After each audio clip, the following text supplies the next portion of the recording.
Praise the lord. ఈ సాయంకాలపు వేళ దేవుడు నీకు ఇస్తున్న వాగ్దానము యోహాను సువార్త 14వ అధ్యాయము 14వ వచనం. నా నామమున మీరు నన్నేమడిగినను నేను చేతును.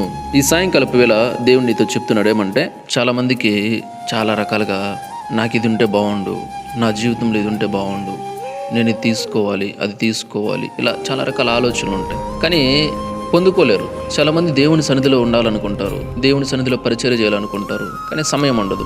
అడగకుండా మీరు చాలా కోల్పోతున్నారు. ఆ విషయం మీకు అర్థం కావట్లేదు. అందుకు దేవుడు ఇక్కడ ఏం చెప్తున్నా అంటే, నా నామమున మీరు నన్ను ఏమడిగినను నేను చేస్తాను అంటున్నాడు. మీరు దేవుని దగ్గరికి వచ్చి ఆయన నామంలో మీరు ఏం అడిగినా కూడా ఖచ్చితంగా ఆయన అనుగ్రహిస్తాడు. కానీ ఒకటి ఆలోచించుకోండి, ఏమంటే నేను అడుగుతున్నది దేవుని చిత్తమా కాదా, నేను అడుగుతున్నది దేవునికి మహిమకరంగా ఉంటుందా కాదా, నేను అడుగుతున్నది నా జీవితానికి ఉపయోగపడేదే కాదా, నలుగురికి ఉపయోగపడుతుందా లేదా, ఇలా ఆలోచించుకోండి.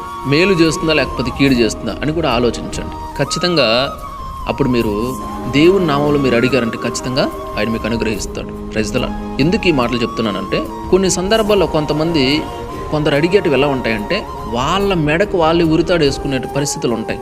అలాంటివి అడుగుతారు కొంతమంది. కాబట్టి అందుకు మీరు అడుగుతున్నవి ఏంటి అని ఆలోచించి దేవుణ్ణి అడగండి. అప్పుడు ఖచ్చితంగా ఆయన అనుగ్రహిస్తాడు. Praise the Lord. కాబట్టి ఈ సాయంకాలపు వేళ దేవుడు నీతో చెప్తున్నాడు ఏమంటే, నన్ను అడుగు, నా నామమున నువ్వు అడుగు, నేను ఖచ్చితంగా నీకు చేస్తాను, నువ్వు అడిగినవన్నీ ఇస్తాను, నువ్వేం అడిగితే అది నేను చేస్తాను అని చెప్తున్నాడు అనమాట. Praise the Lord.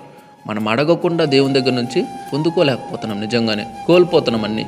కాబట్టి దేవుణ్ణి అడగాలి. ప్రభువా నన్ను మంచి ప్రార్థనాపరుడుగా చేయండి, మీ సన్నిధిలో పరిచర్య చేసేవాడుగా చేయండి, నిత్యము మీ సన్నిధిలో నిలిచేలా చేయండి, మీ సన్నిధిలో ఉన్న సంపూర్ణ సంతోషం నాకు ఇవ్వండి, మీ కృపను నాకు అనుగ్రహించండి, నన్ను దీవించండి, ఆశీర్వదించండి, అడగండి, ఖచ్చితంగా దేవుడు చేస్తాడు. Praise the lord.